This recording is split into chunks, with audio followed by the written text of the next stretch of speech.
বাংলাদেশি অনুপ্রবেশকারীদের উল্টো করে ঝুলিয়ে শায়েস্তা করার হুমকি দিয়েছেন ভারতের স্বরাষ্ট্রমন্ত্রী অমিত শাহ। শুক্রবার ঝাড়খণ্ডের সাহেবগঞ্জ জেলায় পরিবর্তন যাত্রার উদ্বোধন উপলক্ষে এক সমাবেশে ভাষণ দেওয়ার সময় তিনি এই কথা বলেন।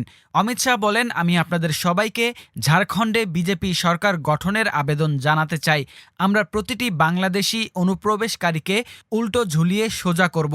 আমি ঝাড়খণ্ড হাইকোর্টকে ধন্যবাদ জানাতে চাই যে তারা বাংলাদেশ থেকে অনুপ্রবেশের বিষয়টি তদন্তের জন্য একটি কমিটি গঠনের নির্দেশ দিয়েছে এবং কেন্দ্র শীঘ্রই এই তদন্তে ঝাড়খণ্ড সরকারের সহায়তায় একটি কমিটি গঠন করবে।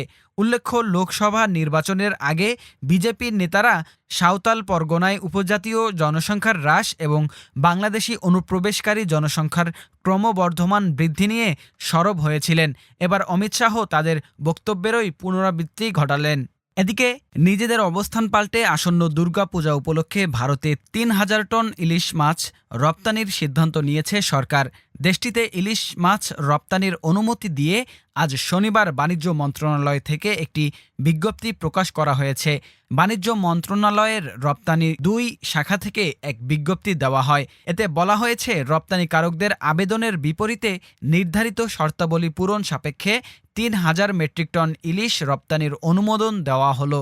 সংশ্লিষ্ট আবেদনকারীকে প্রয়োজনীয় কাগজপত্র সহ আগামী ২৪ সেপ্টেম্বর ২০২৪ তারিখ দুপুর ১২টার মধ্যে বাণিজ্য মন্ত্রণালয় বরাবর আবেদন করার জন্য নির্দেশক্রমে অনুরোধ করা হলো। উল্লেখিত সময়সীমার পর প্রাপ্ত আবেদন গ্রহণযোগ্য হবে না। যারা ইতোমধ্যে আবেদন করেছেন তাদের নতুন করে আবেদনের প্রয়োজন নেই বলেও উল্লেখ করা হয়েছে ওই বিজ্ঞপ্তিতে। শেখ হাসিনা সরকারের ক্ষমতাচ্যুতির পর অন্তর্বর্তী সরকার ক্ষমতা নেওয়ার পর ভারতের সঙ্গে সম্পর্ক উত্তেজনার মধ্যে ভারতে ইলিশ রপ্তানি বন্ধের ঘোষণা দিয়েছিলেন মৎস্য ও প্রাণী সম্পদ বিষয়ক উপদেষ্টা ফরিদা আক্তার। তবে ১.৫ মাসের মাথায় সেই অবস্থান থেকে সরে এলো সরকার। মৎস্য উপদেষ্টা আরও বলেছিলেন, আগের সরকার দুর্গাপূজার সময় নিষেধাজ্ঞা তুলে নিত, তারা এটাকে উপহার বলতো। এইবার আমি মনে করি না আমাদের উপহার দেওয়ার দরকার আছে, কারণ ভারতে প্রচুর পরিমাণে রপ্তানির অনুমতি দিলে আমাদের লোকেরা মাছ খেতে পারবে না। এর মধ্যে ভারতের পক্ষ থেকে ইলিশ পাঠানোর আবদার করে বাংলাদেশের কাছে চিঠি পাঠানোর খবর পাওয়া গেছে। এক খবরে হিন্দুস্তান টাইমস জানায়, গত ৫ বছর ধরে ইলিশ আমদানি হয়েছে বাংলাদেশ থেকে।